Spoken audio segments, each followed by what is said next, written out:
All right, well, hello everybody. I am Nathan Holinsky. I am with the University of Minnesota Extension, and we are teaching part 4 of the Farm Transition Workshop webinar series right now. So our topics today are going to be on estate, retirement, and healthcare planning. So the first 3 weeks, right? Week 1, we talked about goal planning and family communication. Week 2, we talked about the farm business succession and some of the transfer of ownership and labor and management. And then week 3, last week, we focused primarily on the transfer of assets. So again, today is going to be specifically on estate and retirement and healthcare planning. And I will go ahead and get started. So again, Suzanne is sharing the links for everybody to use, and we will get started.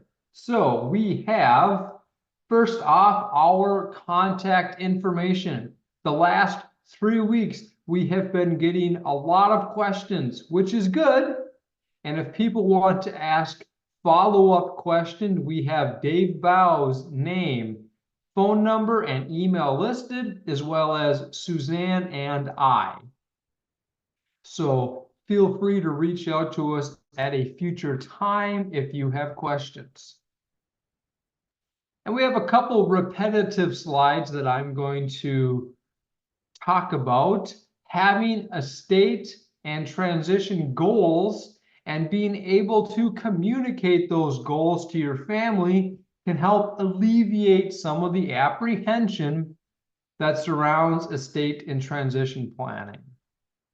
So I know we have talked about goal planning and family communication already, but if you don't share your goals with other people, it's really tough for other people to help you accomplish your goals. So communication is a very key step that cannot be avoided.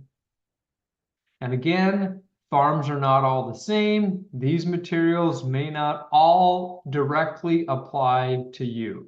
Some will apply more than others. So just know that going in. So again, over the last month, we've talked about taxes. We've talked about goals. We've talked about some of the legal structures and some of the legal implications that happen on the farm. So again, we're just going to do a very brief summary.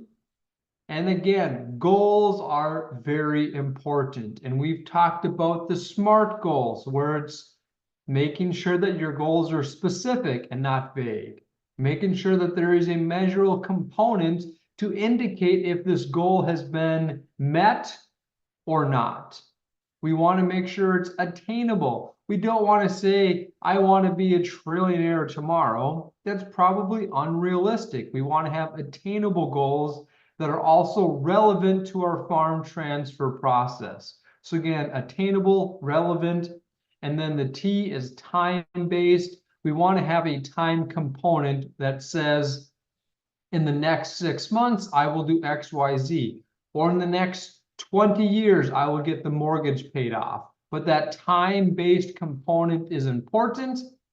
Otherwise, if you'll say, I want to sell the farm to my son, okay, that's a great goal, but when? How soon is this happening? Is your son 6 years old or 60 years old, right? Having that time-based component is very important for your goals, and having a horizon as your end line isn't great. We want to have some time components with that. Again, the succession involves transferring of the operations of the business, not just assets. All too often when we start the discussion with farm transfer, we just go right to assets. How do we avoid paying Uncle Sam in taxes? How do we, avoid giving the farm to the nursing home or some other unwanted owner? We need to talk about transferring the operations, the management of the business. Transfer planning is an additional process beyond estate planning. Again, the transfer is the management. the estate planning is more on the asset side of things. Both transition and estate planning involve goals, legal processes, and proper tax pre-planning. So again, we've gone over these the last 3 weeks. And one other viewpoint here are wills. Wills are generally most associated with the estate plan. Okay. Trusts may factor into the estate plan or the transfer plan. We talked about wills and trusts most last week. And then ownership, titling, the business entities can also be beneficial. We've talked about all 3 of these over the last couple of weeks. So again, today we're focusing on retirement, healthcare planning, and estate planning. So with that short introduction, where do we consider retirement and healthcare planning, right? Ideally, we should think about these topics in both our transfer and our estate planning process, right? We may want to never retire, right? We have some statistics, not in the slide set today, about farmers across the Midwest who want to die with their boots on. They want to die in the combine harvesting corn in the fall, right? They never want to, move to Arizona and relax. They never want to, stay in the house and watch TV all day. They want to work until they die, which is admirable, right? They clearly enjoy what they are doing. But if we, again, don't plan for what about our healthcare services, right? If we never want to retire, we hope we never need healthcare services, but we do need a plan for them, right? Again, most people don't want to go into a nursing home, or they hope they don't need to, but they still need to kind of have a backup plan in case for health reasons that are outside their control that they need to go into some extended stay facility to help them, right? Some of this is outside of our control. If we want to retire, we need to plan to ensure we have enough money to support us. And most of my talk early this morning is going to be on this retirement planning. So again, where do we consider business succession and mentoring in our farm estate plans? Okay, sometimes this topic gets lost, right? We focus so much on the legal documents or on the tax planning that we don't always talk about mentoring the incoming generation on proper management, right? Some of the managerial tasks that happen on the farm because we get lost in tax planning or on seed selection or genetics. We don't actually talk about the managerial transfer of the farm business. Intentional effort is required to make sure the younger generation is ready to take over the management, the labor, and as time and finances allow, the ownership. But again, we cannot forget about management and labor. So more specifically on retirement planning, this is a screenshot put together by the U.S. Census Bureau. So this is as of 2020, so it's getting to be a few years ago, but looking at the different generations of people on the top part, what percent have retirement ownerships, or what they own retirement accounts. So again, the first generation, the baby boomers on our graph here, this only says about 58%. So slightly less than 2/3 have a retirement account. So if you are over 56 years old, between 56 and 64, you are starting to thinking about retirement. And according to the U.S. Census Bureau, only, less than 60% have a retirement account. So it's not great statistics. And then it gets even smaller as we get younger in our generations. So Generation X, 56% have a retirement account. So again, that's not fantastic.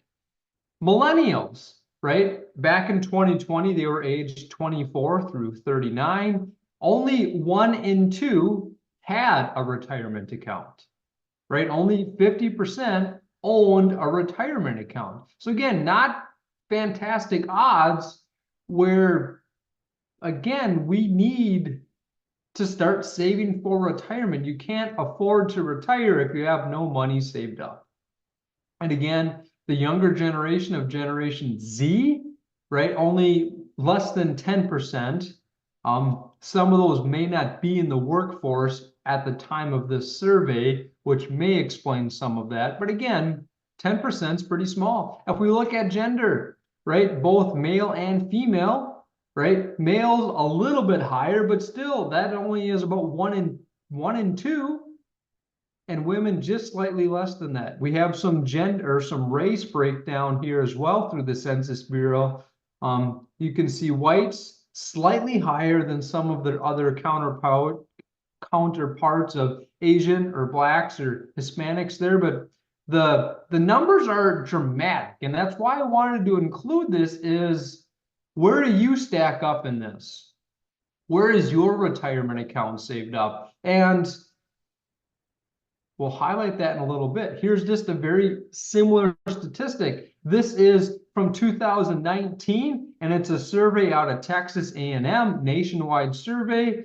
So again, this is not agricultural specific. Workers save for retirement. They have 2/3 save for retirement. Our previous statistics, a little bit lower.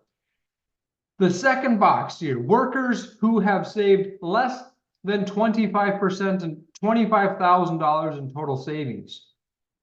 40% of those people who have saved have less than $25,000. And again, I want to highlight to the group, $25,000 is not a lot of retirement savings. That's going to last you roughly 6 months in retirement. So it's not a big number. The next one, percent of workers with less than $1,000 in total savings, right? That's roughly 1 month's rent. And that is almost 20% of Americans in this survey have only $1,000 saved. Again, not great. Percent of workers who have completed a retirement needs analysis. So some, 4 out of 10 filled out the survey saying this is what I need, but they're not all listening to it because these other statistics are pretty dramatic. One more statistic.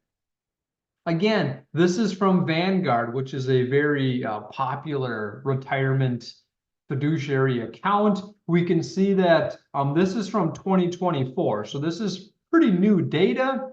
Age range, the average balance saved in retirement, and then the median balance. And we do want to go back to statistics here. Average is simply, the average number. You add everything together, divide by how many numbers are in the survey.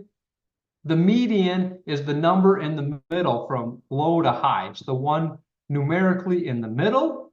And a lot of our instances on the screen, our average is higher than the median, showing that we have some high numbers in the data set that are pulling the average higher. We have a lot of smaller numbers that keeps the median below the average. So those 25 and younger, the average balance is $7,300. So pretty small, but they have a ways to go before they retire. We move up 25 to 34. The average balance is $37,000. Again, that's probably 8 to 10 months of retirement savings, right? That's just still not a huge number. Again, they probably plan to work for 30 or 40 years before they retire. Again, as we move on down the screen, right, 65 and plus, they have, around $275,000 saved. That's not a small number, but if you are 65 plus and planning to retire in the very near future, $275,000 may not be enough. It's still not a humongous number. And if we look at the median number there, the number in the middle is roughly $90,000. Again, these just aren't huge numbers. I don't want to scare people. I just want to highlight what is reality in America. And again, a couple other statistics here, or not really stats, but ideas, right? Myth. 80% of respondents say they plan to work during retirement. So a lot of people, they say, you know what, I'm going to retire, but work part-time for 5-10 years to kind of fill up my time.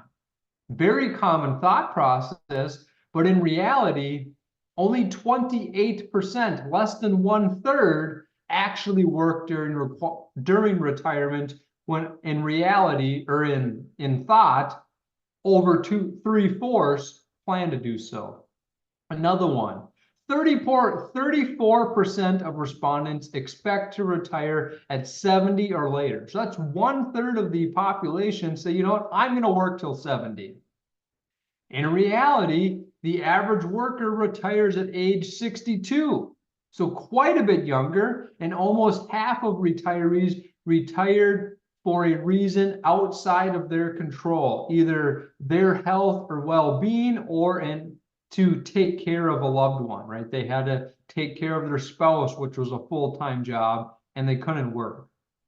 So again, we just want to highlight here, if you plan to retire at 70, or you want to work during retirement, a lot of people think they will, but in reality, a lot of them actually don't, and they retire sooner.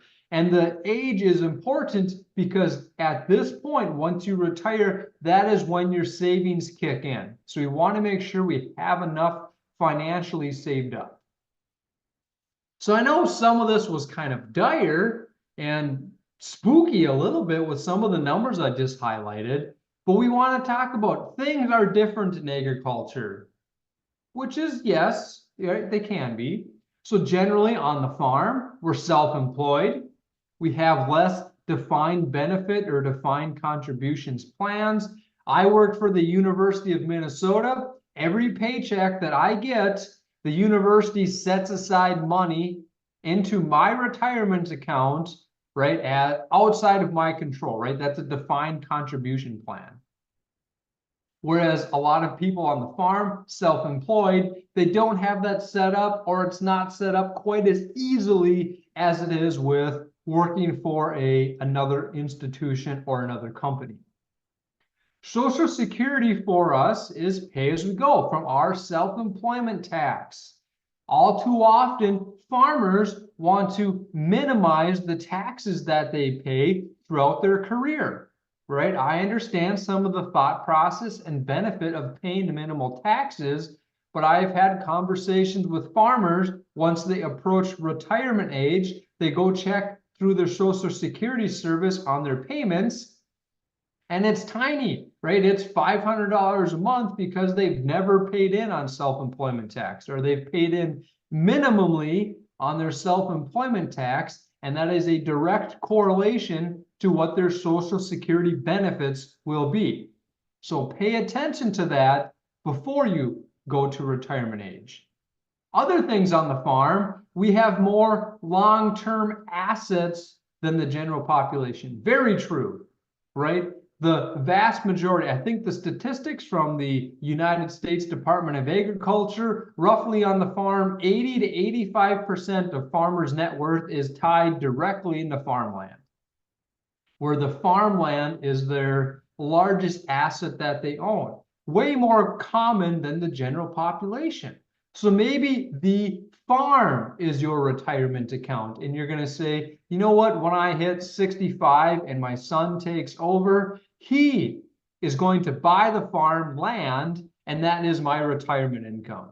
Right? That can be a very good retirement strategy. We just need to make sure that that's realistic. And also, we want to make sure that the incoming generation has the finances to buy the farmland. Farmland has appreciated in value significantly in the last 20 years. right? We talked about basis a bunch last week. We had some people commenting that they had basis in the farmland at $35 per acre. And it's probably safe to say that same farmland today is worth anywhere from $5,000 to $10,000. Right? That's a lot of appreciation in that farmland. Can the incoming generation buy the farmland at fair market value? Right? That's up for the families to consider and determine. And then our last bullet point, figures vary, but up to half of farmers never plan to retire, or they don't want to retire. They want to, die in the tractor cab. Okay? Again, it's can be admirable, but that makes it difficult for the younger generation to take over when the older generation never plans to step away. So again, starting your retirement planning. So are you retiring? If you don't plan to, what would happen if you need to unexpectedly, like with a health scare, or you need to take care of a loved one and you cannot go to the farm every single day because your spouse needs you in the house? And again, estimating income needs in retirement. This income needs is kind of my main point for this morning's discussion is, do you have enough saved? Can you comfortably retire? Where will you live? Right? Are you going to stay in the farmhouse? Are you going to build a new house? Are you going to move into town? Are you going to move down the road? Where is your house going to be? What is your type of lifestyle? They always say that there's the 3 different phases in retirement. When you initially retire, it's the go-go years where you are, on the farm. You may not have done a lot of traveling or vacations while running your business. So your go-go years of retirement, you do all the traveling. You're going here, you're going there, you're traveling across the country, you're going to all the national parks that you've wanted to, you're going. Okay? And then after that, I don't know if that's 5-10 years of your retirement, then you transition to the slow go years in retirement, where you are still doing stuff, but life's a little slower. You're not quite as active.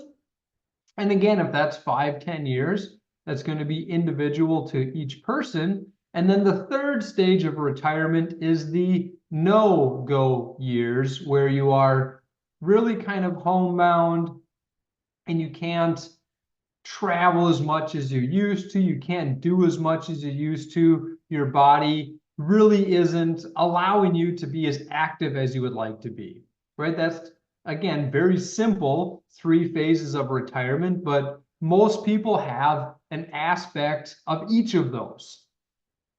So estimate, what will your expenses do in retirement? Are they going to go up? Are they going to go down? Right? During the go-go years, it may go up. If you haven't gone on a vacation for the last 5-10 years, and now you want to do 2 a year in retirement for the first 3 to 5 years, your expenses might go up. Traveling is not the cheapest hobby known to man. Maybe your expenses will go down, right? Maybe you are going to stay in the farmhouse and live on the land, and you're not going to have much for expenses. That may be, but realistically, what will your expenses do? Will any farm assets need to be sold or rented? Maybe that is your retirement income plan. Estimating your retirement income from off-farm sources. Maybe you have a defined, 401k plan or a Roth IRA, or there's all different types of retirement accounts. Maybe you have been diligently paying in for the last 20, 30 years. Realistically, how much money do you have saved up? Again, diving deeper here, estimating that you'll have 80% of current expenses in retirement. That's what some people like to recommend. I have had people on this call tell me that they've talked with their financial planner, and they say estimates from 100% to 120% of what you are typically spending right now, where your expenses will actually increase a little bit because you have more free time to travel and do things with the kids, grandchildren, friends, whatever it is you want to do. And again, I know it's a little bit spooky, again, to think about, to project your time in retirement, because what's after retirement? Typically, once we're done being retired, it means we've passed on. So it is thinking a little bit about your own demise and life after your life on earth. So it's a weird thought process, and I understand that, but you do need to put some thought in to how long you expect to live and live in retirement.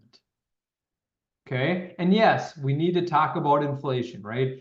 Inflation has been a hot button issue the last 3 to 4 years, and we do need to incorporate that into our retirement planning.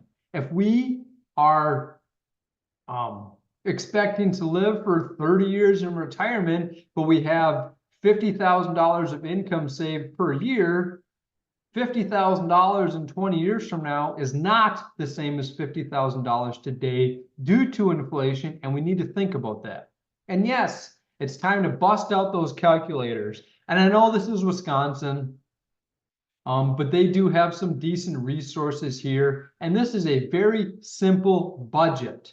What is your home mortgage? What's your rent? And maybe your home is paid for. Well, great. That's a fantastic news.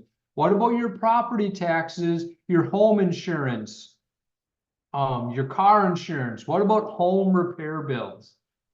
You may need a new roof on the house. You may want new siding. Are you doing any remodeling with the house? What about your utilities? And then breaking that out, on a monthly basis, and break that out, into an annual basis. What are you actually spending to live? These are important numbers to understand, to know how much you need to save. And again, digging in a little deeper here, projecting your income. Look up your Social Security, right? You can go to the Social Security website, and they will help you determine what your calculator will be. And again, remember economic uncertainty. Whether that be taxes, right? We have a presidential election coming up in roughly 2 months. With that, there may be some changes in tax law, right? And in retirement, there's going to be all kinds of elections in the next 20, 30 years. Things are going to change down the road. We always put a bullet point in our slides that what we say is accurate today, it might not be accurate in 6 months or 1 year from now, because things change.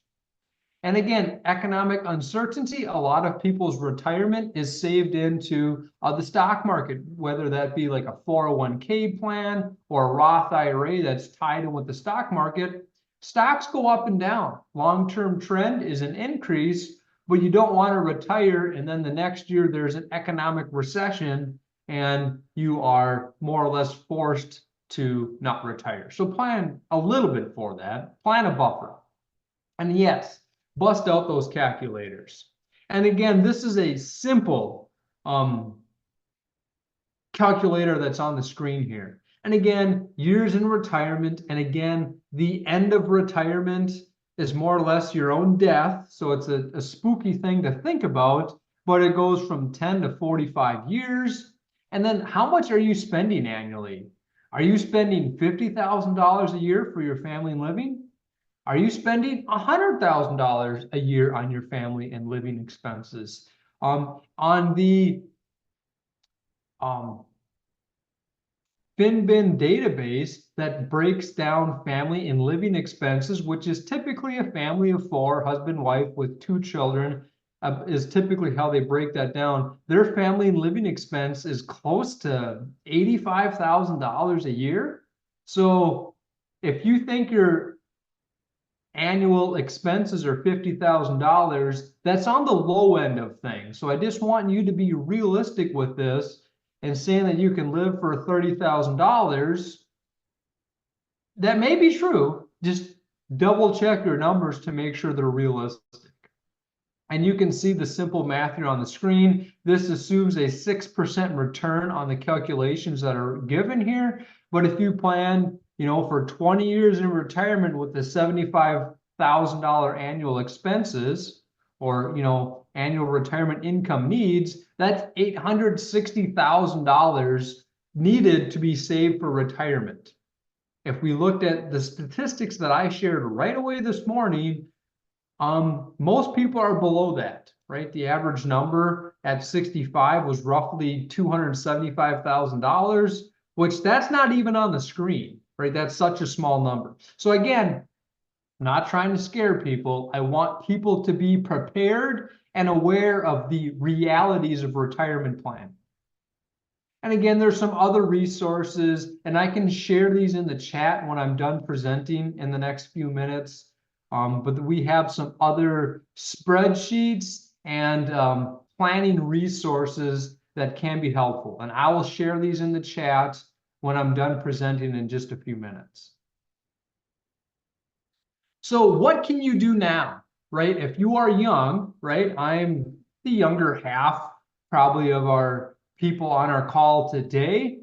I am currently saving for retirement, right? Again, I shared that the University of Minnesota started a retirement account for me when I started to work for them, and that's outside of my control, right? A lot of self-employed individuals have a couple extra steps to start saving for retirement. So what can you do? There's all kinds of different retirement accounts. There's a simple account. You can see these are acronyms, an SEP. There are Roth IRAs, there are non-Roth IRAs, there are Roth 401ks. There's all kinds of different retirement accounts. You can set one up with like a Vanguard, a Fidelity. You can set it up with your local lending institution, your bank, your First State Bank of XYZ town probably has retirement accounts that they can work with you to get set up, right? You can make it set up where you contribute $100 a week or $100 a month outside of your control into these accounts to kind of force you to share or to save for retirement. So consider your retirement needs now while you have the time value of money on your side. Again, a lot of these retirement are tied with the stock market in the United States. The stock market has grown on average 7 to 8% annually. Okay, so that means that every roughly 10 years, your investment doubles with that type of return or that rate of return. So if it's doubling every 10 years, for quick math, that means if you if you have 10 grand saved when you're 30 years old, when you're 40, that's automatically doubled, and it doubles again. So that's what that time value of money means. If you start saving at 25, it's a lot easier than when you start to save at 50, just because you have an extra 25 years of investment increases and appreciation of your assets. Same with farmland. I bet a lot of us wish we bought more farmland 30 years ago because it didn't appreciate as much as it has today, right? That's what that time value of money is getting at. So again, determining how your cash flow works in the context of the multi-generations on the farm. So again, switching out of retirement planning, financially speaking, there are other things that we need to look into to get started. So other representatives that we need to select, power of attorney. That's someone who can make financial decisions. Healthcare agent.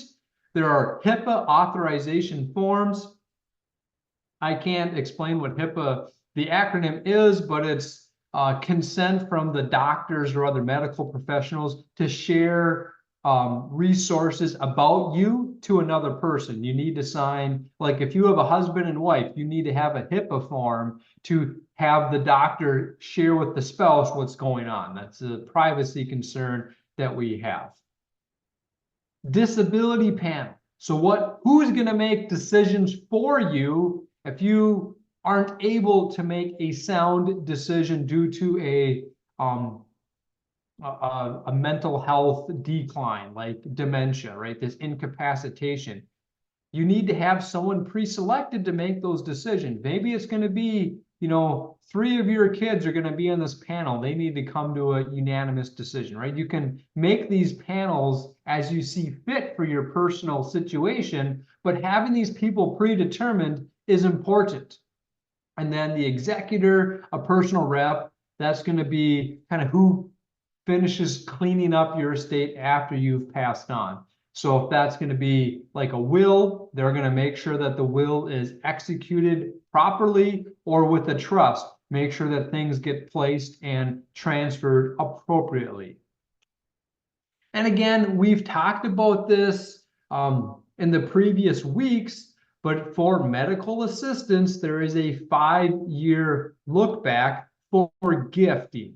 So if you have gifting or you sold assets potentially below market value, the state of Minnesota can come back and say, if you have medical assistant needs where the state or the county has paid your nursing home bill when you were in the nursing home because you didn't have the finances to afford to do so, they do have this 5-year look back where they're going to say, hey, you gifted away, 40 acres to your grandson. We need to get some money from that to pay for their nursing home stay.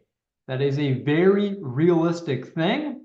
The state has some pretty good power and authority to do so. So they can, I don't want to say force a sale, but they can more or less demand money from the family to help fund the nursing home care. So again, the nursing home, there is a lot of negative connotation with state paid medical assistance, just with forcing a farm sale. We've highlighted this more so in the last couple weeks, so I'll leave it at that. If there's questions, throw them in the Q&A box. So again, after 65, a majority will require some long-term health care. So again, if you want to say, I'm never going to a nursing home, unfortunately, that is not always in your control, right? If you have hip surgery, you may need to go to a nursing home for roughly 1 month for rehab because you don't have adequate care at home to do it on your own. So not all of this is long-term care. I guess this mentions long-term health care, but not all of this is for the rest of your life. Some of this is more of a temporary basis. But we just want to highlight, and a lot of you are probably aware as talking with neighbors and family members, these long-term care facilities are not cheap. We have some rough numbers up here, and these are probably even below average at today's prices. We have these, semi-private nursing homes, $90,000 a year. Some of these private nursing homes, we have $100,000 on the screen here. I know I've talked with people who've had family members in here, and it's $10,000, $12,000 a month. So a little bit higher than we have mentioned on the screen. Even assisted living, we have $50,000 a month.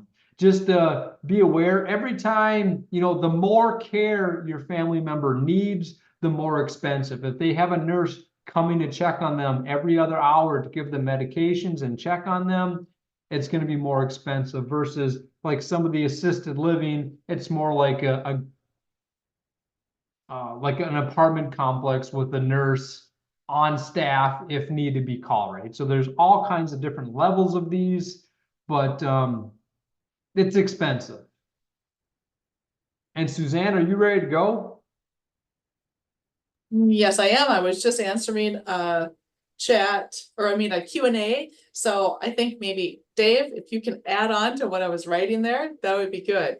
I'll share my screen so that I can take over, and I'll kind of share the next 20 or so slides and bring us through our messages today. Okay, thanks, Nathan. You really set it up nicely for a lot of the slides that I'm going to be presenting about today. And I'm just really excited to have so many people on our webinar today. So thanks for being here. Okay, so one of the forms, or one of the designations that Nathan talked about is the power of attorney. So a power of attorney, just in general, is a legal form that allows someone to conduct your business and affairs. So why should we do this? I mean, if you are unable or unwilling to take care of your responsibilities, then you can share the responsibilities or have someone else handle your affairs for you. So this is, it's a legal designation that you can set up. You can determine the level or how much power that person has. You can write in that they just have access to your bills during this time while you're out of the country on vacation, that they're going to pay your monthly bills. That's something you could set up. Or you could say, while I have surgery and I'm recovering, this person or these people are going to be able to handle my affairs during that time. So it's a great way to be able to set up to help yourself in case you are incapacitated or unable to or unwilling to handle your own affairs. Let's see here. I guess I would just say the person that authorizes someone else to act on their behalf is the principal, and the person who is acting on someone else's behalf is the agent or the attorney, in fact. So that person can handle a lot of your affairs. And this is something you can set up yourself. A lot of times, though, people work with their attorney to have this set up. So you need to kind of designate, it has to be in writing. It needs to be in front of a notary public if you're setting it up yourself. If you have your attorney set it up, then it's known that someone else is walking with you through this, setting it up. It needs to be dated, and it needs to be clear on what powers you're granting to that other person. So like we're saying here, it could be a broad definition. They can handle all my affairs, or it could be very specific. They can handle my affairs during this time period, or they can only handle my checking account affairs for my monthly bills, things like that. So attorneys are usually well vested in this. And I guess that's really what I want to say. I guess if you are married and you get divorced and you've given power of attorney to your spouse, at a divorce that is it's done, it's terminated, so you'd have to designate someone else as your power of attorney. So this is a useful way to designate someone else. You can have this on file so that in case in the future something happens to you, you've authorized someone to act on your behalf.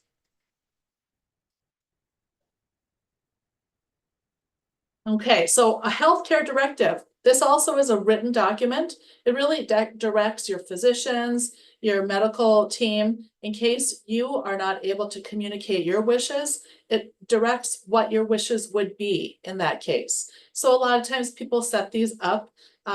Your hospital system probably has a form that they prefer that you use, but you can just write this up yourself. Again, it needs to be dated and it needs to be very specific on what you want to have happen in the case you're not able to communicate your wishes. A lot of times this is at end of life or at times when you're not able to communicate your wishes. So that's an important piece to think about.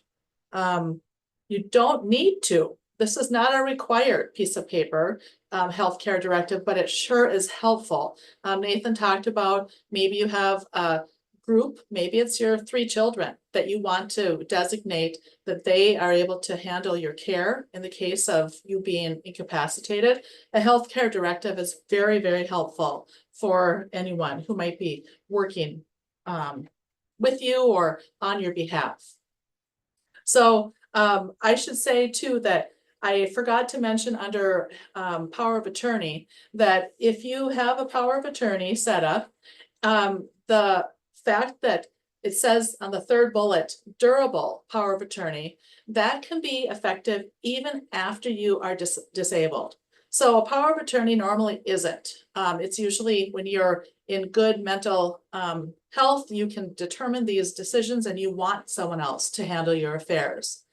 A durable power of attorney is effective even after you're disabled. So keep that in mind, and that's where with the healthcare directive, that can be a really powerful thing for your family so that they can be helpful in a way when you aren't able to communicate your wishes. So that is something in conjunction with the healthcare directive to think about completing. Here is a link at the University of Minnesota's website for a sample healthcare directive. That's something that you can fill out yourself if you want. It's also something that you can get, like I said, at your hospital or your healthcare system. So what is HIPAA? So Nathan was talking about it a little bit earlier.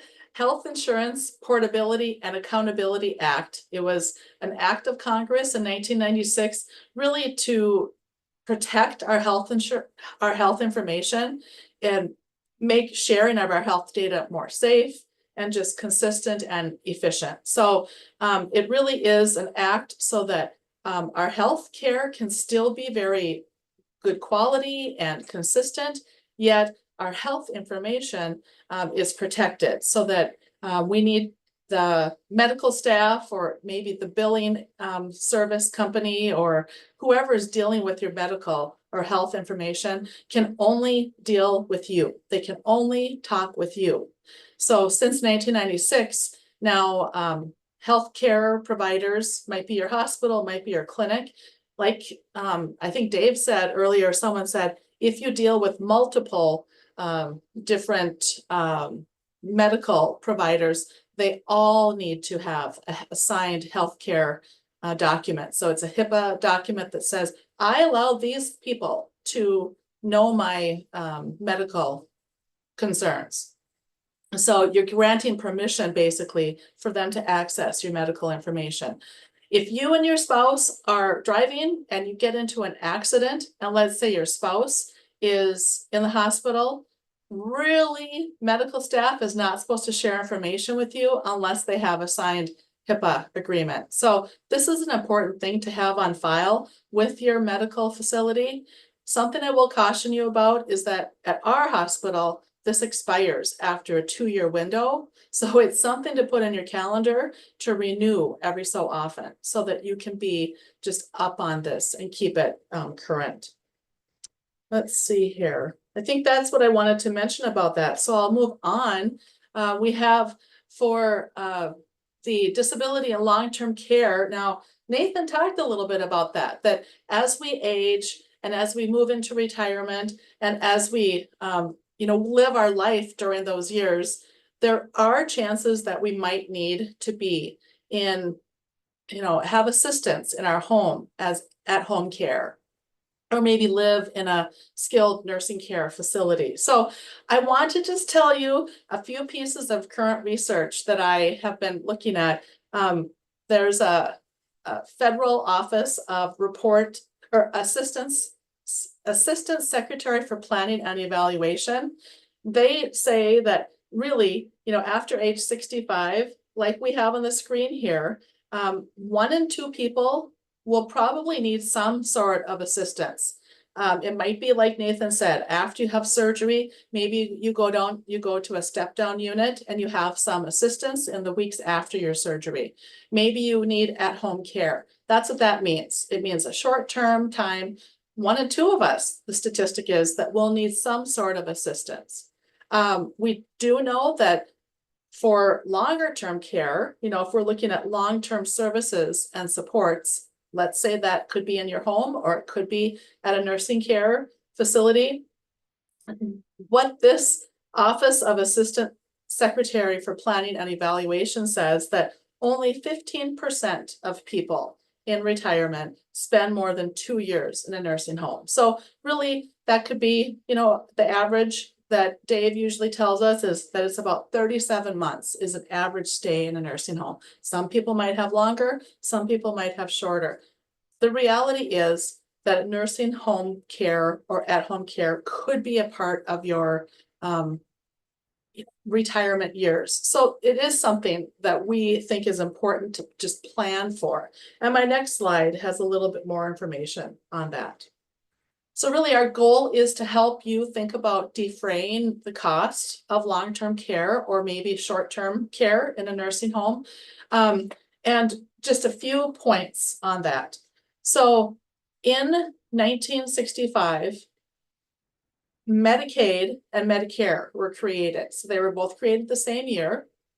Medicaid or medical assistance in Minnesota, Medicaid and medical assistance are called the same. So we'll just call it medical assistance here. But Medicaid, medical assistance is for people with very limited income or disabilities.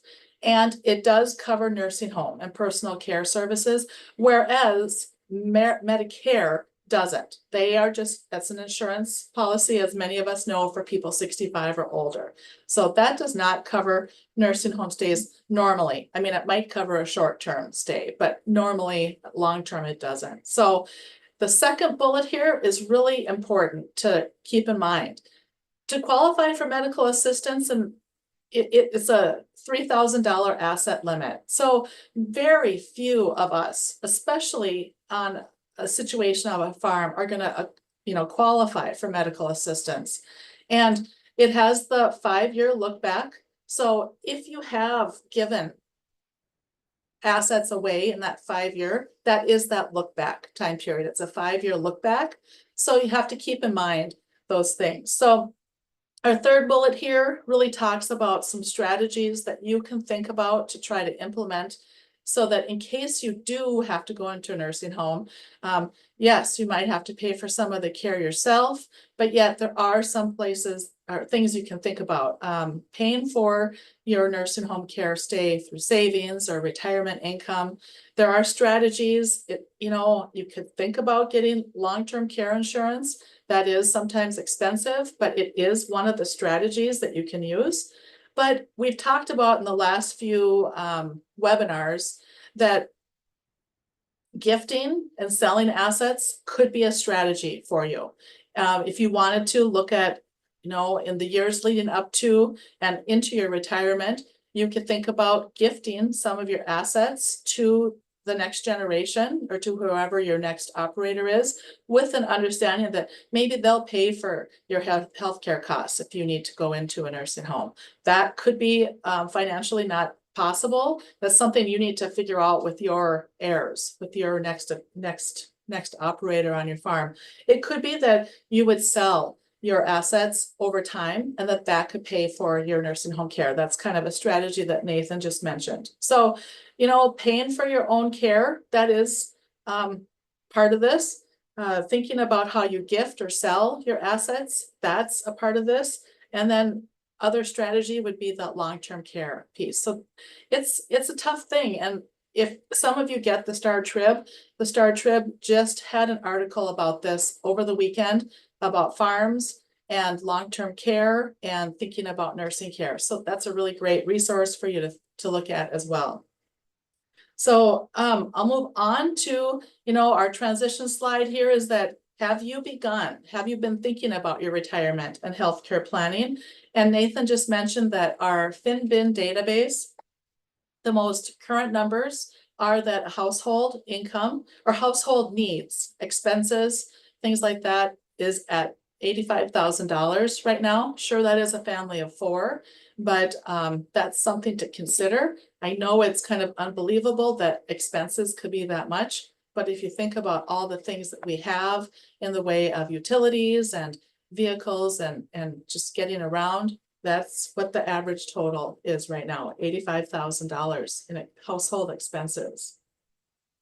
So I want to move into a few slides on some business reports that you can do that help inform you. I mean, this whole webinar series is about transferring that farm succession, that management of your farm, and also that family farm transition piece, the assets and the transfer of property.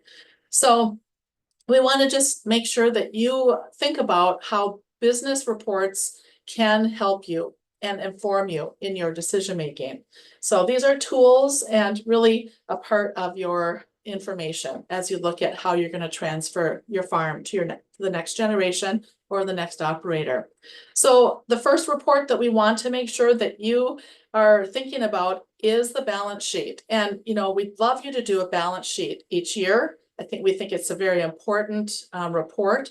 That first bullet, that really, a lot of times you are planning your balance sheet, you're writing that out, but then it doesn't really matter according to what the price of your land might be that you write in there, because you're probably not going to sell that land. So that balance sheet is probably going to give you, it's a good snapshot of what your finances look like.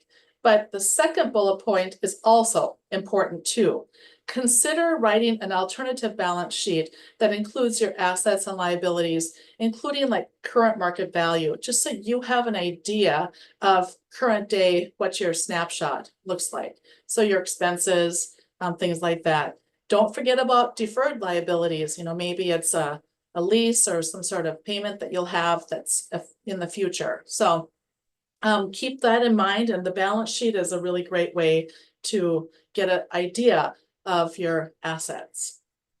An addendum is also important. Think about not only doing that balance sheet, but also thinking about all the things that go with it that your executor or your personal representative after your death really would find helpful to have in one place. So get rid of old stuff. If you have stuff that, you know, is not current, it's expired, or you don't have that anymore, get rid of those things. I know it's a tendency of mine even to keep things just in case I need it, but gosh, it could be very confusing for your personal representative. So consider listing your insurance policies, any, you know, benefits, beneficiaries, pensions. Make sure that all that stuff is current, and make sure that your beneficiaries are current. It's important to do that because let's say you have a retirement account, you've listed beneficiaries on there. If they're not current, then that asset is going to go through your estate. And remember, when you've designated someone as a beneficiary, it just transfers to them and it's outside of your estate. But if the beneficiary isn't current, then it goes through your estate and it's a little bit more hassle. List your heirs, list their information, their date of births, their addresses, list account numbers for things if you can. That's really helpful. And just really keep information secure and in a place where your personal representative, whoever you've designated, will kind of know where it is. So that's really important for you to think about. Include that with your balance sheet. And then the income statement is also another good business report to think about with adjusted, you know, accrual adjustment. So prepare your income statement. Every year we know that the income can go up and down, definitely with maybe you have sold 2 years worth of grain in a year, or maybe you're prepaying for some of your expenses, or you know, that can all take place in a year's time, and your taxes are different each year. So keep your income statement in mind. Think about how you might be able to adjust your factors of inventory. You maybe are going to purchase a tractor. Let's say your goal is in 2 years. That'll reduce your cash on hand, but then that'll also set you on a new depreciation schedule. Keep all those things that you're planning for in mind, and do an adjusted income statement. And this also can help inform your transition plan. So your farm family transition plan. Do we have enough money here for me to retire? Is there enough income coming in for a second generation? And you know, with prices this year, that might be something that's going to factor into your planning as you go. So keep the income statement in mind and do an income statement so that you can kind of see what it is for this year and into next year. And you know, combine net income, thinking about not only the business and the farm operations, but also your living expenses. So Nathan was talking a little bit about that already. We know that you need to think about, as you're thinking about your farm family transition, that it would be, you need that income for both generations. Do we have enough? Are we ready to step into this, or do we need to keep farm jobs for the younger generation? Can the older generation, you know, sometimes we have annual payments, sometimes we have quarterly payments. Can you make it if you don't get paid for that grain till April? Can you make it can you pay your bills in January, February, and March? So these are important things to look at and consider these reports as really good tools for you. So thinking about all these things are important as you go forward. And the statement of cash flow, that's another one that people often prepare, and this is something not to overlook here too. You know, your cash flow, thinking about how important it is for that entering generation to be able to have enough cash in the bank to be able to do the expenses that are needed on the farm in that first few years that they're working, but then also making sure that the retired generation or retiree generation has the cash flow. So things to think about here too in a farm transition are who is knowledgeable. Make sure you do the cash flow with that next generation. Prepare it together. Who is currently paying the bills? Who is going to pay the bills as you move forward? Things like who makes decisions on purchases? Who has and who's going to? How are you going to do that? So these all come into play with your goals and that farm succession planning of who's managing the farm and how you're building the skill set of the next generation to manage the farm. And financial viability, I mean, this is more than just business. We know that our household is involved here too. That's the greatest part of being on a farm, is working together as family. So it involves both the business and the household too. So will you take less income, like Nathan was saying, in retirement? Will it take a little bit more at first because you're going to travel a little bit? Will it take the same amount? Do you have your house paid off? All those things are kind of things that come into play as you're looking at this farm transition. And it also is goal setting. So way back to that goal setting piece, that's an important here too. What do you want for your involvement on your farm as you retire? Or are you not going to retire? You're still going to be involved and helpful around the farm. And I'd say if you want to, in the Q&A, if you want to just let me know, how have you been working on your farm financial viability and also your retirement planning? Have you started? Are you midway into it? Have you not even thought about it yet? This is your first toe dipping into the water. Everywhere is that we all start from somewhere, and all of that is very good. And we need to always think about we're maintaining both that business and that household. So these are all important pieces to be building into your plan. So as we wrap up, we've talked a lot about our goals. You know, we've talked about our lifestyle that we want and who's going to be that next operator on our farm. We've talked about expenses and income and really looking at planning for healthcare. We've talked about making sure that as the older generation is planning their goals and working their plan, to think about that fair versus equal component.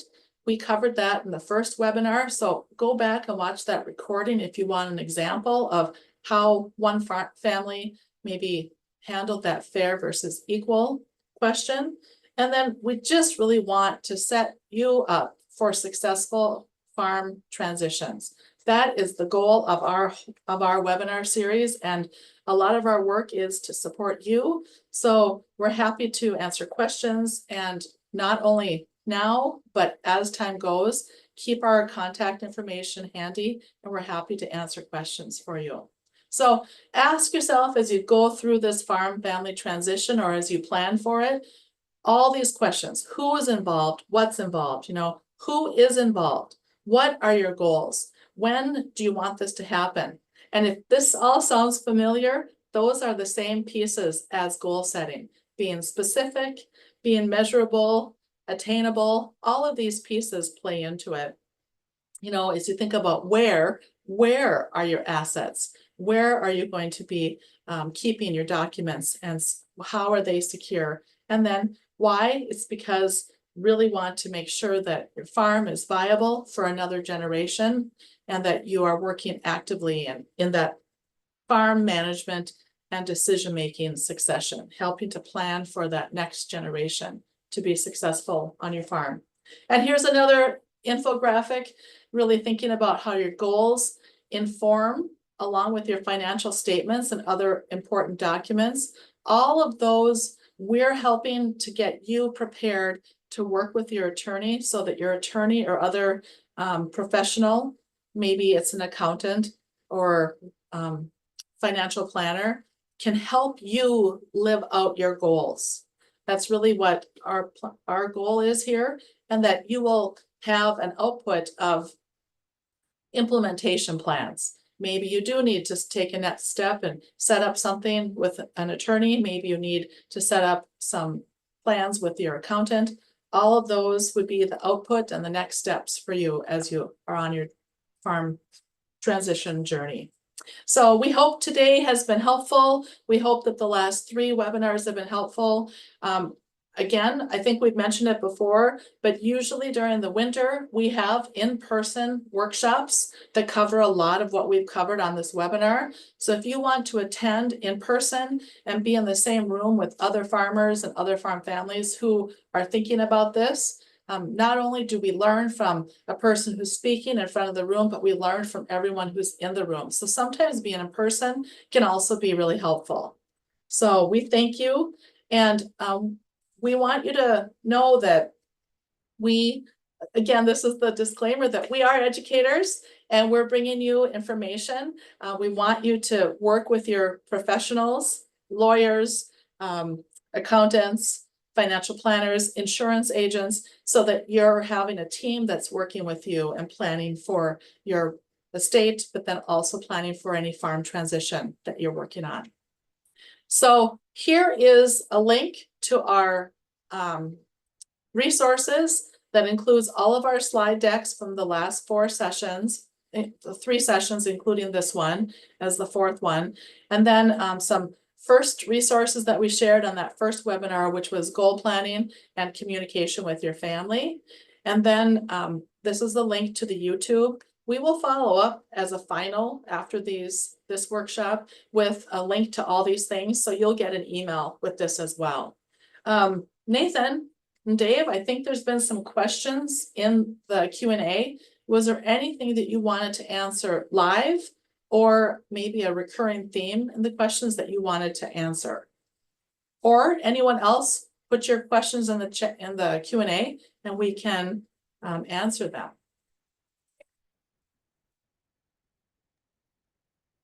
It appears that the most recent Q&A or question is more of a comment and not really something we need to respond to, but yes, some positive feedback that they found this helpful. So again, we appreciate positive comments. We try to be educational and helpful. And again, today's highlight was make sure you have adequate financial planning when it comes to retirement. And Suzanne talked more about some of the healthcare, health directive planning that goes in with that. So again, make a plan, I think, is our strongest advice. Having a plan, obviously, having a plan, things may deviate from the plan, but having a plan to start is one of the most important steps. Then you're a little bit more prepared versus just kind of winging it as you go. Very good point. But yeah, the Q&A box has been quite a bit quieter today than the last few weeks. I think especially weeks 2 and 3, we had over 50 questions come in through that thing, and we're only at about 10 today. So I don't know if that means Dave answered them all so thoroughly that there's no more questions left, or they're sick of us, one of the two. Those I'm leaning days, towards the first. so much more technical on day 2 and day 3. So yes, that could be it too. Does the transfer on death deed provide a step up in basis? So that's a question. I mean, yeah. Yep. I'll answer the second one. Okay. The Vikings. I'm trying to think. The home opener this week. Do we play the Giants in New York? I think. Yep. I've only been somewhat following. We've had some injury turmoil this off season or the preseason. I'm gonna go out on a limb and say yes, the Vikings will win because I don't know if the Giants know who their quarterback is because I think Jones is still pretty shaky with his injury, and I'm not convinced he's the answer, and the Vikings will win in New York. I mean, Aaron, the person who asked that question, he must know, or maybe he didn't, that we have an aficionado of sports here, and that would be Nathan. So, yes. Okay, Dave, will you answer the question? The transfer on death deed, does that provide a step up in basis, that designation? So that answers the question. That is yes, you own it at your death. The transfer of death deed takes place after your death. So you own it at death, so it gets a up basis. Okay, so that's that question. The other It one next- does, and Nathan, or Dave, before you go on, but it's really helpful because it tells, it's designated who it goes to, so it's outside of your estate process, right? Just goes direct. Right. Yep, it just Okay. goes right across. Yep. And what they talk about here is any gift given in 5 years. So only if there's a bill, like there's bills left to the estate that has no, that somebody filed a lien against the estate, like nursing home or anybody else could, your medical bills could be something that came against your estate. If you gave away assets in the last 5 years, there's a 5-year look back. So in Minnesota, that's just a Minnesota rule. So whether you set up since 2005, if you set up a trust, a will, a life estate, you're gifting assets when you set those up. So, but if you gifted it in the last 5 years, they're fair game. Even because you control, like in the life estate and trust, you own it at your death, they're life estate up until your death. I mean, they're assets that are going to be in your control until your death. So that's the answer. The transfer of death deed, better than life estate option. Life estates are really coming back into favor now. You can sure do one. There really isn't any difference. You're going to have to pay your bills with either option if you owe something. The life estate, you own part of it right up to your death. So you're going to have a bill. If there's a bill occurred, it's going to come against the life estate too.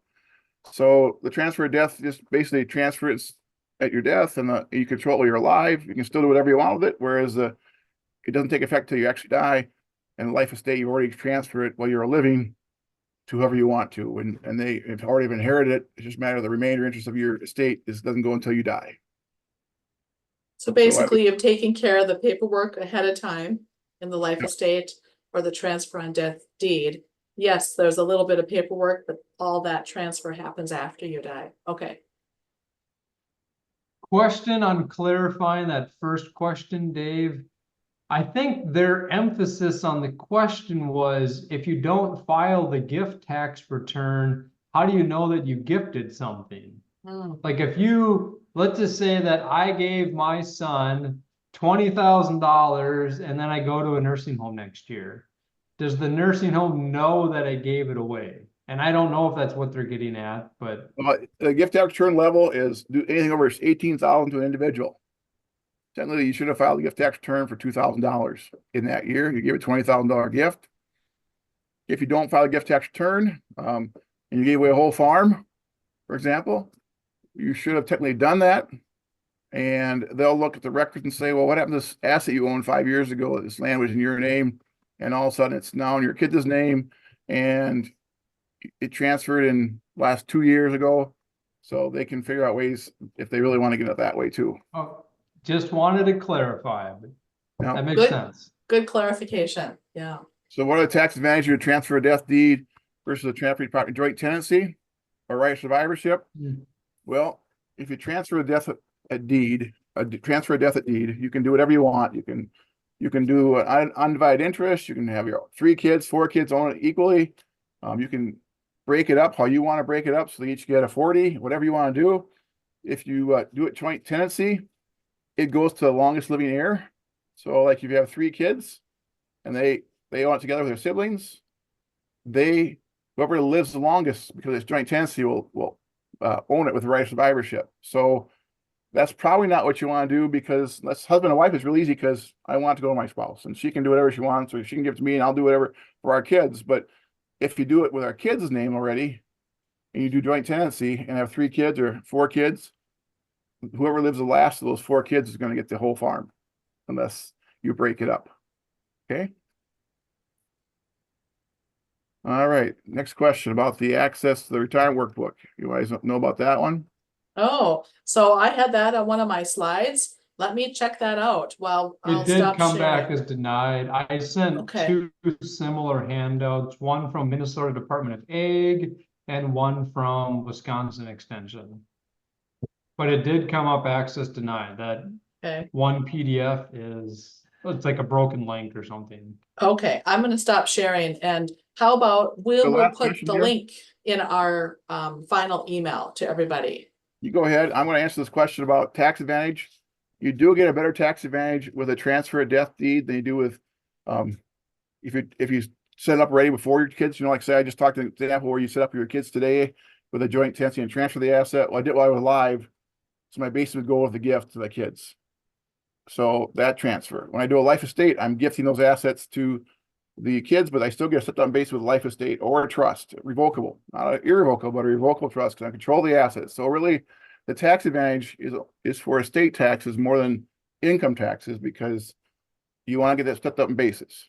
So depending on, and this is today's law, but depending on what happens, the platform of the Democratic Party is to get rid of stepped up basis period at a state when you die, and they're also want to do a tax on your gains even when you're alive. So that's on stocks, not real estate. So there's a lot of different things going on out there that, but this is today. We're only And there's a limit, a dollar limit, right? That of for that step, not the stepped up, but the taxes. I think I read that there was you a, have estate taxes. We talked about was 5 million in Minnesota with the if you have homestead ag land, you can include it's 3 million for everybody. If you don't have that exclusion on top, and federally, it's a big number. So most of us are going to be under the federal amount. So for estate taxes, so that's.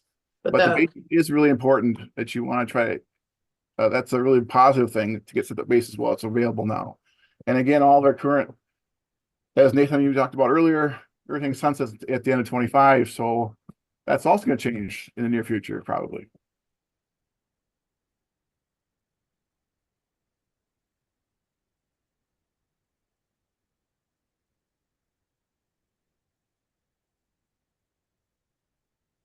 okay, so we will follow up with the email links once the latest video recording is uploaded to YouTube. So you could expect that probably early next week so that we can include that final video recording. So let's see here. Today is September 4th. Next week would be September 11th. Yeah, we'll follow up before September 11th. Well, that last question is a gift of cash. And the only way they would prove that is you had a checking account and we had $50,000 when the bill came and you had zero in there, you gave it away. They might have some way of tracking that, but technically, if you don't file a gift tax return form, they're really not going to know if you gave a gift under 18,000 to an individual.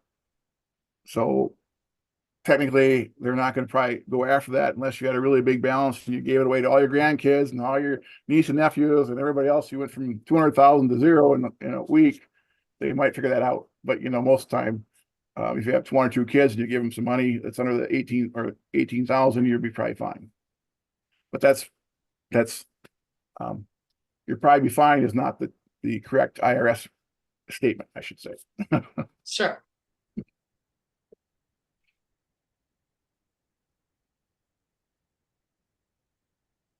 And is record keeping required for annual gifting? It's just a good record for, especially when you have farming heirs and non-farming heirs, to prove what you were giving away each year. Doesn't hurt to have a record, especially if you're not going to be worried about this nursing home issue, you're going to pay your bills. It's really good to have record keeping of what you're doing, so everybody knows so that way too. Did I give $18,000 away to Junior or not, or to my daughter? Did I do that? Well, you've got a record of it when you did it, what you did, and how much. Or did I give them 5,000 in the spring because they needed some money? Well, then I can only give them 13,000 at the end of the year or something. So it's really good to have record keeping of your gifts.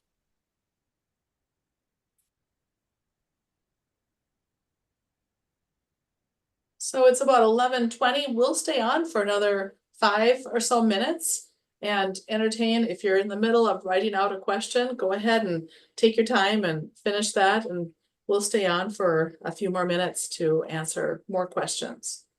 And we didn't have, Nathan, in our slide deck, our contact information. I wonder if we shouldn't share that. I mean, it wasn't at the end of our slide deck. I'll go back to the beginning of the slide deck and bring that up so that we can share our contact information again. Yeah, you feel free. It was Wouldn't hurt. shared at the beginning. You can Sounds share it at the good. end. But yes, Wish. everyone, that's all the content we have for today and actually for the whole webinar series, because today was number 4 of 4. And let me know if you have any future questions. Please see that there are emails listed. All right, specific one, Dave. Well, what I would tell you to do is, it's joint tenancy in common without right of survivorship. So in this case, you own a third of the property with 3 siblings, but it's undivided interest. So you can give it to your third, to whoever you want, your heirs, your grandkids, your nieces, nephews, your siblings. You can do whatever you want with it. But oftentimes it's easier. I get this question quite often. I've had a couple of them the last couple of weeks, actually. What's my piece?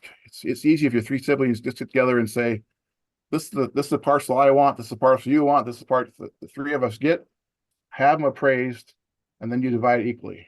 Because then I might have the best quality land of the piece, and Nate, my sister's got the gravel pit on her piece. So we want to make it equal, we all got for parts. And that's the really way, if you want to be equal to everybody, you turn around and give everybody, do an appraisal and then divide it, and then get rid of the 3-way joint tenancy, because that way it's easier for you to say, this is my piece of ground that I'm going to give to my heirs, whoever I want to do it under my direction. You can still do it with the 3 siblings, but if you give it away, it can get more and more complicated the more heirs you have. We were at a workshop where a gentleman from Missouri had a family farm in Illinois with 176 landowners in one family farm. So that's why you can go either way you want. I'm just giving you examples of why you maybe want to divide it and have your part for your heirs.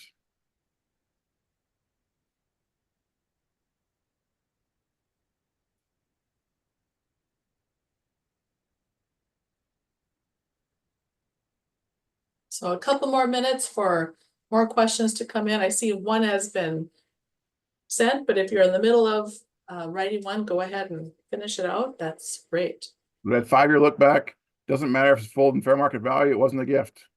It's sold. Unless you gave the money away, there's no 5-year look back, because you sold the land and the money was put in your checking account, or unless you gave it away, then that's still part of the 5-year look back. But as you kept the money and used it in your bank and did other things with it, and the assets were spent, you really didn't have any problem with 5-year look back unless you gifted anything in that 5-year time of that money, sale proceeds.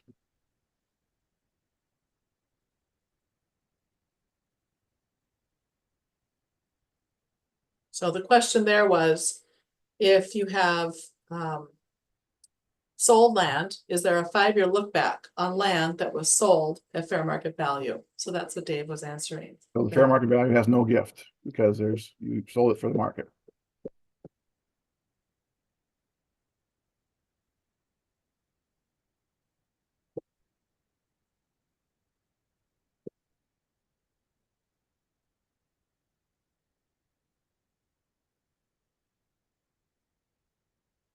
Well, I think we've lost about half of our participants, but we do have another question in the chat. So let's go ahead and answer that one, and we'll wrap up pretty soon after that. So the question is gifting machinery under the $18,000, does it apply to capital gains if it is sold? And the answer is the donor's basis goes with a gift. So, and there's also a little bit, if there's a loan against that piece of equipment, that's also makes it a little more complicated. But basically, most farmers have their depreciation of equipment down to 0. So I give an $18,000 gift to my son or daughter, or my niece, nephew. It's all going to be a tax. If they trade it in or sell it for the $18,000, if $18,000 is the fair market value of that asset when it's gifted. So they have, if it has 0 basis, they'll pay tax on the whole works. If it had $5,000 basis, they'll pay capital gains on $13,000 of the sale. So that's how it would work. Okay, Sounds good. And the next question is, okay, this is tied to the previous question. Would that require the farm to be surveyed and relisted in the county as individual farms if divided into parts? So you were talking about that. so you Yes, would just kind of property. hopefully figure out in 40s or 80s, or make, if you can divide up evenly that way, you'd have the three siblings would each have that 40 in their own name. If it was 120 acres, 160 acres, well, each of you would have a third of it, and you would have legal descriptions for those thirds divided up, and the court would send, or the county would divide that farm up. It would be divided up with FSA, and you would get tax statements for your 40 acres, and everything would be divided, right? That's all you do if you want to get resolve the joint tenancy issue with your siblings and help it for your heirs. So you know what 40 acres you're giving to your heirs. Okay. All That's right. sometimes hard to do, but yet that would solve that issue. Yep. Okay, You must so have the some- next, Oh, go ahead. next question, I'll read it to you. My husband and I have small farm operation, no children and no nieces and nephew. Or any hired persons to consider leaving it to. We think we'll retire and we'll sell the farm equipment and rent out the land. Is this a good idea or do we have suggestions? Everybody does that. That's the farm retirement plan right there. Live on the sale of the equipment and rent the land out. And so the only thing with no children or nieces or nephews, this is part of your estate plan. What are your goals? Where do you want to see that final farm go to? You want to donate to the church, a college, your renter, you can do whatever you want. It's your decision. You and your wife have to come up with what you decide of what you think is a good idea for major interests. And you can you can do that estate plan right now with you both agree on where you'd like to see it go. Where would it benefit? And you have to decide that. So that's really simple. And the only thing if you sell it, the land, because you might need more money sometime, as our inflation, like we talked about inflation, well, then you just think about the capital gains on that issue if you ever sell the land. Okay. Well, Dave, there was a farmer in your area. He was in that same situation. He gifted his farm to Minnesota 4-H. So, I mean, you're right. A charity could be where you'd send that. At the end, after you're passed, Mhm. after second spouse dies, you can easily do that. Yep. Okay, so the next question, is some type of a trust a better transfer tax-wise than transferring through a transfer of deed, death deed, or a joint tenancy with rights of survivorship? So is a trust As far as better? for tax wise, the basis would increase in all those ways, so my basis at death would increase the fair market value for my heirs on all those examples. Some kind of trust, I always would qualify revocable trust to make that. Irrevocables does not get stepped up basis, revocable trusts do. Okay, so they all get the same tax wise treatment with a stepped up in basis. So there really is no difference for stepped up basis. It's just a matter of how they take place. So the only benefit of a trust, you control those assets more while you're alive. With transfer and death deed, you're controlling those assets you're alive. With joint tenancy, you've got somebody else you're sharing the property with. And right of survivorship already gives it to the survivors. So like out in South Dakota, my neighbors had 3 siblings that own a big ranch. None of them were married, none of them had kids. So the last one who died got the whole farm, and they had to decide what they're going to do with it. You follow? Because it was no heirs. So that's what you do. Okay. Okay, so the next question. If you if you gift cash. Let me think here. Okay, if you gift cash, can they do anything with it with no capital gains? Why does a machinery gift apply to capital gains? So when you give a gift of cash, you've already paid taxes on it. You have in the bank. You're just giving them money. There's no restrictions to it all. When you give a gift of machinery, the basis goes to the gift. So the donor's basis goes to the gift. So if you had a Bobcat you paid and gave it to him right after you paid for it, the basis would go to the gift and they'd have 100% basis, but most of the time, like I said, when you buy a piece of equipment, you depreciate it down. So you already had the benefit of the depreciation on your taxes. So your heirs have to pay that the depreciated down value back if they ever sell it. So that's why it does apply to a capital gain for anything above the basis. But most time when we do it, when our senior generation's older, they depreciate most of their equipment out to zero. And most of the time that cash that you have in the bank, you've Or you paid self-employment the tax tax or on something. somewhere. Yeah, Yeah. okay. So a question here. SD doesn't have a state tax. I'm a Minnesota resident, so South Dakota doesn't have an estate tax. I'm a Minnesota resident. Will I need to pay any tax to South Dakota for my South Dakota farm when I pass? So normally, we maybe couldn't answer that for another state, but we do have Dave here who has experience with South Dakota. Well, So, there are attorneys out there that have practiced law in Minnesota and South Dakota.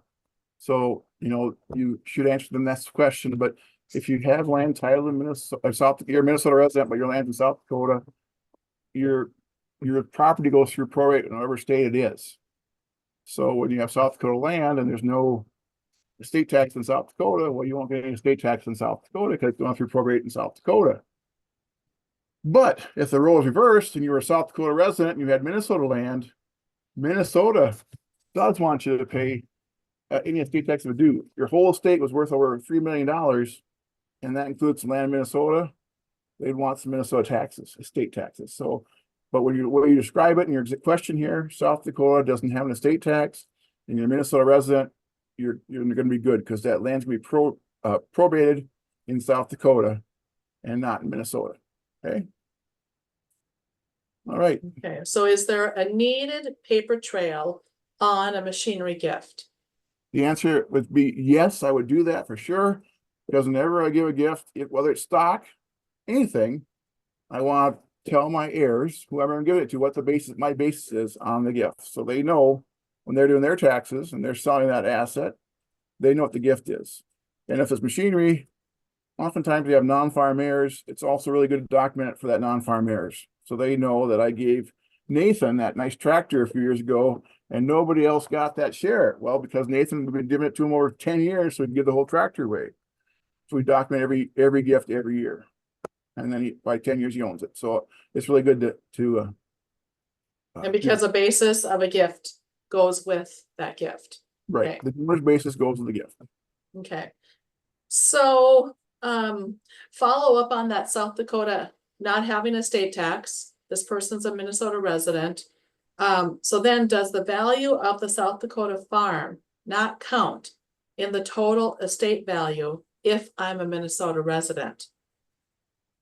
Okay. Well, Well, you file a 706 form for federally and a 706 form for Minnesota. They're both several nines. I'm sorry. One of them is a gift, one of them is a state. Anyway, you file them. On the federal one, that South Dakota land and all your Minnesota assets beyond that federal one, if you're under that 12.61 million, you're fine. On the state ones, that South Dakota land is not going to count towards your Minnesota state taxes. Okay, because every state's going to probate their own portion of the whole federal. So some people have land. I had a person call me, had land in 5 states, farmer rent landlord. So he would have to probate that land in each state separately. Even though the federal reform would have it all together because he owned all those farms together in 5 states on his federal report, the state form would have only the Minnesota properties or Minnesota assets that were subject to Minnesota state taxes. So that's trying to answer your question. There's 2 forms, one for the federal government and one for the state government that you file. thank you for your experience on that, Dave. Okay. And then another person asked, is there a needed paperwork to the IRS on a machinery gift? If not to the IRS unless it was more than $18,000, or like Nathan, if I gave the tractor, my wife and I own it together, and we give Nathan and his wife, we can give Nathan 36,000, we can give his wife 36,000. So, we could do that if that was less than 72,000. So that could work too. But I'm just saying the paper trail is always good. The IRS doesn't need it. I mean, you don't other than if you went over the 18,000, then you got to file that gift tax return form. Okay. which goes For the against higher. your lifetime Right. gift amount. Yep. And one of our respondents said, thank you. So thank you very much for answering those questions, Dave, but also for people who asked really good questions. We learn from questions, so it's great.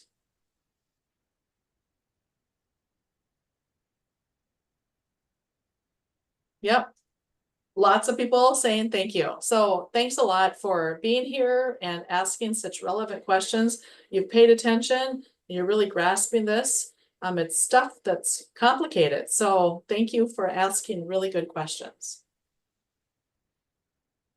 So I think we'll wrap it up. You guys, I don't see any other questions other than just thank yous coming in. So I appreciate you all being here, and we'll get this recording up on YouTube, and then we'll send out early next week the follow-up email, so you know all the locations of the YouTube videos, and also the folder that has all of the slide decks and other resources. Thank you.